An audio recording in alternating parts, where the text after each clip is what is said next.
undisclosed location are all the AZs.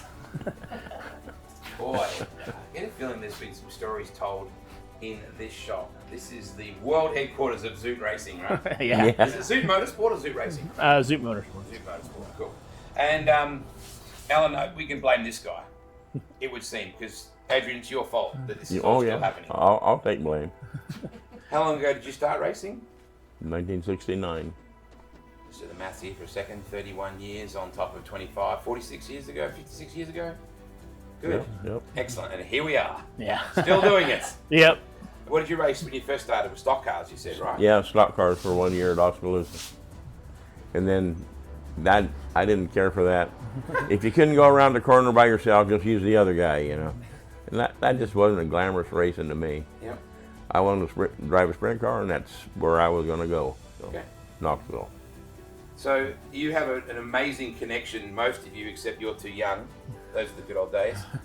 Who taught you at school? Ralph Capitani. And you're a bit of a daydreamer. Yeah. So tell me what he used to do. I'd stare out the window and tell me, Zoutte, there's no race cars going down the street. And that meant get back to paying attention. So you were taught by him? Oh, yes. And you were taught by him as well. I mean, it's such a... The Cappy race is coming up soon. What are your memories of Mr. Capitani? I can't call him Cappy, but Mr. Capitani. He was always Cappy to me, you know. Could you call him that at school? No. Well, yeah, we did. Yeah, we did. Yeah, we did. Really? Yeah, later, you know, not right off the get-go, but later. In the classroom? Yeah. No way, that's so cool. Yeah. Okay, so was he hard but fair? He was the easiest teacher he ever had. He'd tell you stories all class and wouldn't do nothing. Really? But he'd say, tomorrow we're going to have a test on this chapter, and you better be ready, because, you know. Yeah. We done our test, and then back to telling stories, and, you know, he was not a slave driver. It was up to you to learn how to. Oh God. You know, to learn your own. I wouldn't have responded well to that. If it was up to me, I would have been in trouble. I didn't. So you were a bit of a Mopar guy, right? Yep. Why Mopar? Because nobody else had one. That's not always a good idea. Well, just because no one else has got one. Well, I got another guy to pay the way. Okay. Yeah, he said if you can fit this Mopar in this frame, I'll buy one. Took me about 2 minutes to figure out how to put that in there. Yeah. Yep. I just took the porta power and pushed the frame rails apart like this, and we stuck that motor down in there. They didn't have the down rails. It was, you know, the old style. Yeah. We just pushed the top rails out a little bit like that, and that motor fit right down in there. So just wing stuff or non-wing too? Non-wing, basically. I don't think I ran a wing 20 times. Really? Yeah. So you obviously prefer non-wing? Yep. So when USAC comes back here, you would watch that in June? Oh, I watched that, yeah. Yeah, that's... Who were the non-wing guys you were running against back then? Everybody that run wings now. Yeah. Wolfgang, Dick Sutcliffe, Rayleigh Goodwin, Earl Wagner. All of them, you know. Yeah. Lloyd Beckman, on and on and on. You know. How did you afford it, Adrian? Not very well. You know, it's one of them. You pay your bills, and then whatever you had left to play with, you played. Yeah. So. Now, was your military service in between all this, or was it before this? Before. Okay. Yeah, before. Thank you for your service. Thank you. So you fall in love with racing, which Oh, yeah. affects the whole generational thing going forward. But Yep. at the time, it was all about what you were doing. How long did you race for? Well, 14 years, actually. Okay. So, yep. You started off in Oski and out that way, is that Yep, right? With yep, with a stock car, yep. Southern Speedway, was that sort of going back then? Or Yep, what was the... yep, Wow. yep, And did you always dream of racing at Knoxville? yep, that was my goal.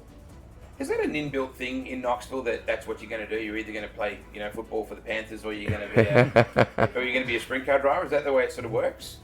Yeah. Yeah, I would just soon go race. You know. So why did you stop? Expensive. Mm-hmm. And I didn't like the way the cars were going. The safety was just not there at all. Okay. Too many people getting killed. Too many friends. So that was in the early 80s you were talking about then. Yeah. If you started 69, that would have been Yeah. the early 80s you're talking Yeah. about when you got out. Yep. Yep. Okay. They just started going back to wings when I quit. Okay. So, but yeah. And so all of a sudden, this guy later on wants to do the same thing. Yep. So you had to see that coming. Oh yeah. Yeah, he was right there everywhere we went. Yeah. Yep. Well, when you look at Garrett Tatnall, it's exactly the same way. And now obviously Garrett is racing as well. So, you know, it's part of the Oh yeah. planting the seed in a way. Yep. to grow the corn. Yep. But you were involved in Knoxville Raceway too, Amy. I was. Yeah. My grandpa was on the fair board, Jim Goff with Capitani. There's even a little picture of him on my dad's bulletin board of the famous race stuff. And I grew up there. My mom worked concessions. I worked concession. I was trophy girl once. I was just on the other side of the track and not expecting that side of the track. And then you met this guy. Yeah. And he said, I'm going racing, get used to it. And I cried. Yeah. And you're probably still crying all these years later. A little bit. So when did you start? I started in '97. Okay. So ran a few races and, you know, put Dad's old 20-year-old Mopar in it, and we went racing until we ran out of money and parts, and then frame got deemed illegal because they changed the rules. So then the next year, safer, right? You had a Yeah, light chassis, right. so you had to be happy about that. Oh yeah. Probably wasn't at the time, Yeah. but it was probably a good thing, right? yeah. So then the next year, somebody took pity on us and gave us an old 29-inch Trossel that was, you know, probably 20 years old, and we went out and ran two or three more races in that, and then we went back the next year, bought a new frame, and ran the Mopar. We kind of upgraded the Mopar a little bit, ran some races with it, and then finally ran out of parts and decided that we really needed to upgrade. I mean, we were still wet some at that time. You know, so we were probably changing pistons more than you were changing oil. Yeah, we were probably lucky if we were pushing 600 horse, you know, at that point, you know, and That's unfortunately, a long way around with yeah. 600 horsepower. Yeah, and unfortunately we got to know the smell of burnt Valvoline really well, you know, so then we decided to save up and buy our first 360 Chevy from Chuck Graves, and then we just started moving up there for a little bit, and then Chuck helped us for a while, and we just kind of improved our as we could what we're doing. Stacy Redmond was building our motors back then, and at Graumanbeck. So then, unfortunately, in 2002, we broke a couple vertebrae, and We broke a couple of vertebrae. And Amy cried again. I did, and I got a little growly. So. yeah. Wow. That's back to that safety stuff. We just didn't have the safety equipment. So yeah, so we did that, and we had, you know, See how quick he glossed over that real quick? Yeah. Well, You're a smart man, Zoutte. yeah. Well, we had red eyes for 6.5 months. So. Wow. Yeah, so we had that, and then you know, 10 weeks we were out of a car, and then 10 weeks to the weekend we went back racing. And our first night back in our heat race, Mike Waddell flips, and we drove right underneath him because we didn't have anywhere else to go. Oh. And luckily we missed him. So, but did that, and then Amy was not happy with me at that night. She kind of had all she could handle of stress at that point. Yeah, no doubt. She decided to go home from races that night, and then we talked when I got home. Walked out the back gate, and I didn't turn around. I just kept going. Yeah. You know, and then we just when we broke our back, Chuck kind of decided that it was time for him to step away and do those things. So then we, you know, we just kind of started building our own program from there. You know, doing what we could, getting enough sponsorships to just keep going every year. And you know, obviously we couldn't do it without sponsors. Yeah. Do we wish we had bigger ones? Obviously, you know, and we're always looking. But you know, we're a small team, and we just do what we can, and we build where we can, and we race when we can. And if we're out of money, we're out of money. And your backyard, you've got a bit of a collection of stuff in the backyard, just over the fence, I noticed. Yeah. Am I allowed to sneak a look over the fence? Absolutely. It's So- our race yard, our race car graveyard, I call it. really nice lawn at the front of it. And then there is, Yeah. And what percentage would you say is Aiden's, and what percentage would you say is yours, Alan? Do I need to go there? Here, the last couple of years, the Aiden's percentage has gone up drastically. Well, you know how that works. Yeah, it's got to have it a go. does. I like your Maxwell shirt too. Yeah, that's cool. But there's, it's probably 60-40 me, just because we've been building it up over a while and take it back every little while. And now it's, unfortunately, end of last year and the beginning of this year, we've added to it a little bit more. So a couple top wings for each of us, but so. Yeah, we'll take that back and we'll get our cents on the dollar off of our thousands of dollars. That probably won't pay for the gas to take it back. But. Don't even do the math, Alan. Yeah. Don't even. You know how that works, Adrian. That's you don't right. Add up, right? That's right. And I've got a couple of chassis buried in the landfill. Is it? You're growing up. You're all Knoxville born and bred. Yep. This is just your hometown. Not just your hometown, but it's your hometown. To people like me and the rest of the world, you know that this is a very special place, right? Oh yeah. Yeah. Do you get any sort of sense of that? Like, there's 25,000 people in those grandstands, but...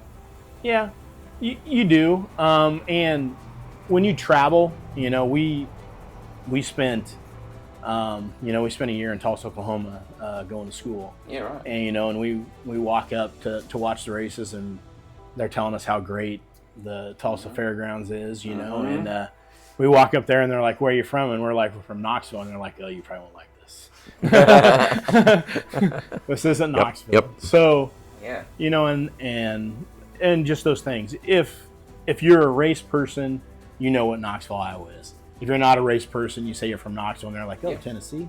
Yeah. And you're like, "No." Yeah. So, no, the real Knoxville. Yeah. Yeah.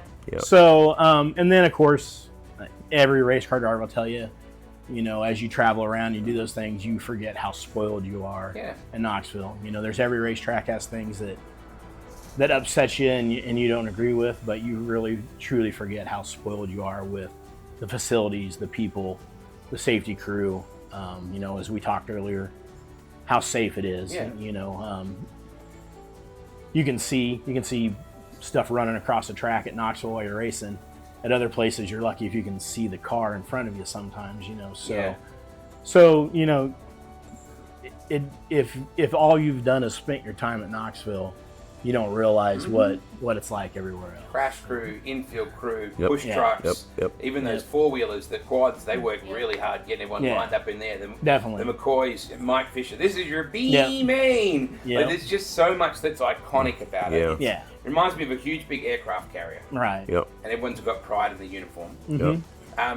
How do you measure a good night, Alan? Let's be honest here. Your sponsors would be good to get more of. You're a budget absolutely. team. You always have been. Yep. How do you measure a good night? Is it always results based? Well, obviously, you want to make the show every night. We want to finish in the top 15 or the top 10 if we can. Those nights have been few and far between lately, but we've made some shows. We've done those things.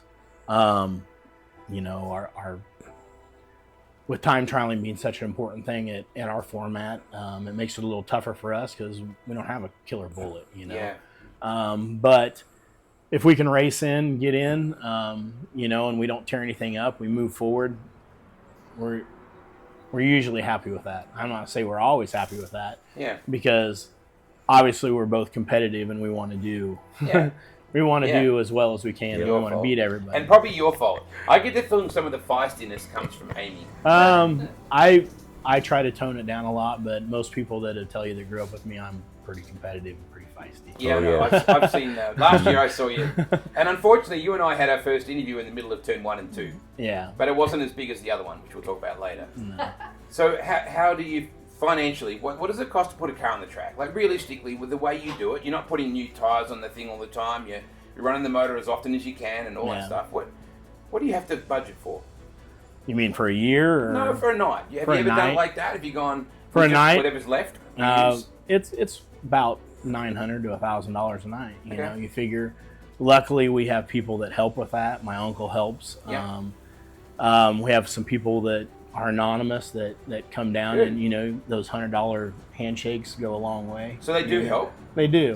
Those things. And anything we can do, and other racers, that they help out and we can do it. We've got people that treat us really well. If we need to if we need to buy something and we can't afford new, we've got a few teams that are really good to us and treat us well and give us quality product for what we can do, you know. So Garrett Tatner was telling me last night, several of the Outlaw guys just gave him tires.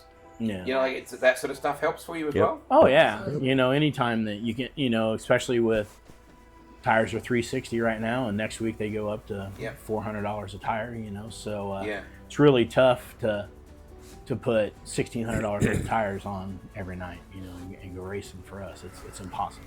And that's something else that I'm really impressed with as well. I didn't really mention the Duncans. Like, wow, the effort that Duncan's put in on preparing the racetrack. And it's very rarely is it dusty. Yeah. You know, it's generally pretty hooked up, but it's not that bad on tires either as a general rule. So yeah, Knoxville's always been pretty good on tires. As you know, I'll tell you though, like when I started, if you'd go through 30 tear-offs in a 20-lap race really easy. Yep. There for a couple years, you might go 30 tear-offs in a season. You know, and now this year definitely way better.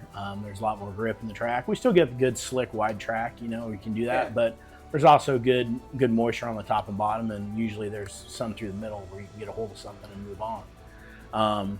You know, so, and that's going to be important because even the big teams, you're seeing it now, the World Outlaw guys are balking at $400 a tire, you know, so it's going to be vitally important. And I know that evens the playing field and locks it down a little more, makes it tougher to pass and all those things.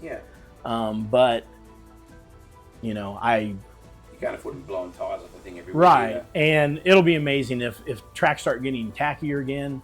Everybody will figure out how to pass on a tacky track within a few weeks. They always work it out. They always figure it out.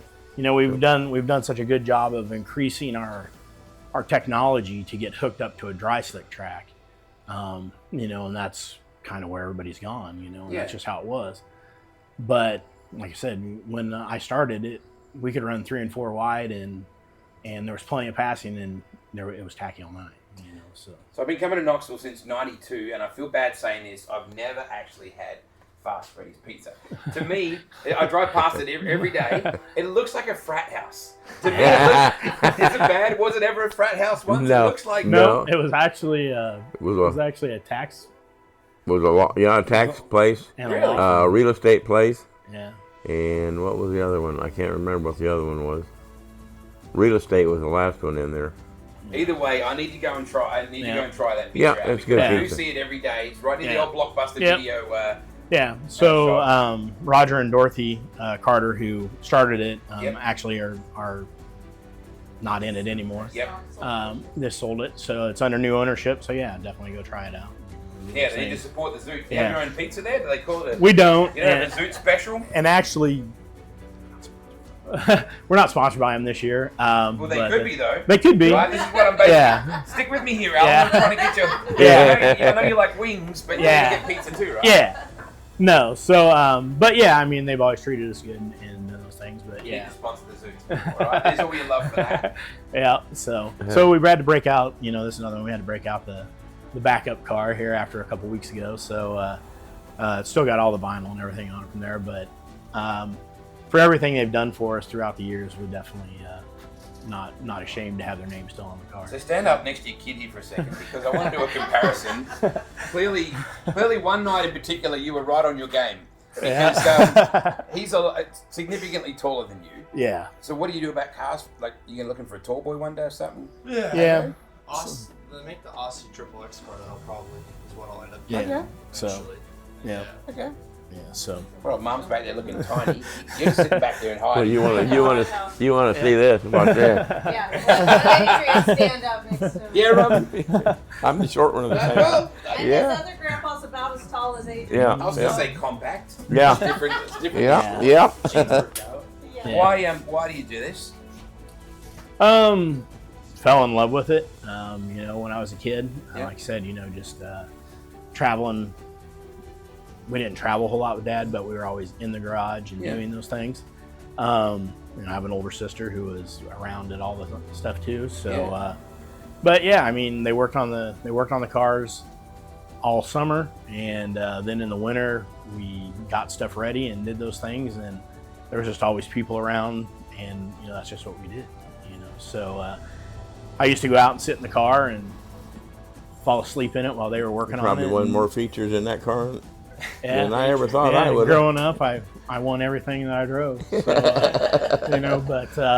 and we did those things, and that's, you get addicted to it, and then once you start driving, it's an adrenaline rush, and it's the competition and just doing those things and striving to get better and to just do your best every night, and it's an addiction. It's worse than any chemical addiction you could probably ever have, and Amy would tell you that it's probably, she calls it my mistress out here in the garage, and you're just addicted to it, and you just keep going and striving.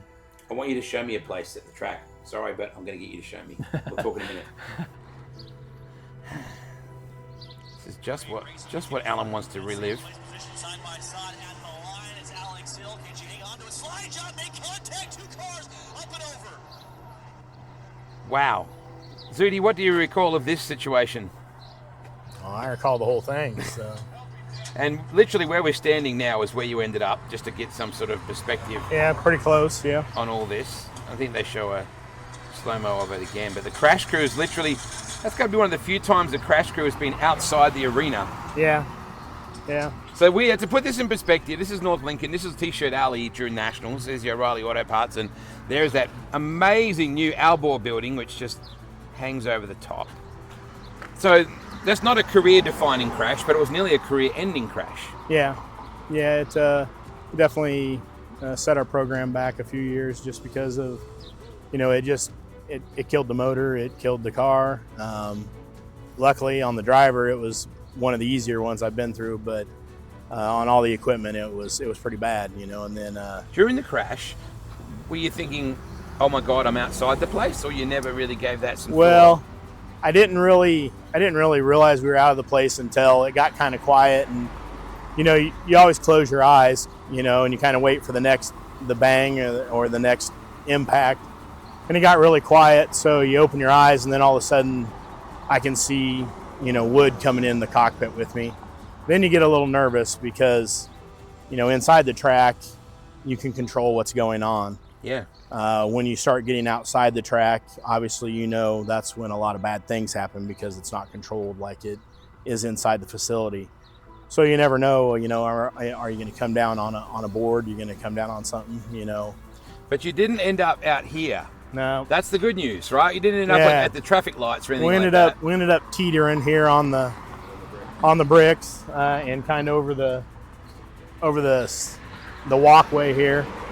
So, and then you're worried about, getting out of the car. You're worried about, okay, I know my wife and my family's inside freaking out, wondering what's going on. There was actually probably people, crying. Yeah, there was actually people walking up out of the parking lot. So they started to run this way, and I was trying to get them to stay back. Because there was smoke coming off the car, and you never know what's going to go on. So, did you get your own brick? Did they give you your own brick, Zoutte? No, I didn't get any brick. You didn't get a brick? But I also signed one or anything? But I also didn't have to pay for anything that I broke outside the track either. So. Oh, that's a fair deal. Yeah. So So I know it's not something that you're overly fond of talking about, and I appreciate you talking about it. But it does it puts you in rare air. Yeah. There's not many people that have been out of the yard on this side, right? Yeah. RJ was at the other end, and Yep. Yeah, the only other one that I know that's been out of the yard on this end is standing beside me. Good work. Good work, Dad. Taught him well. Second generation. Taught him well.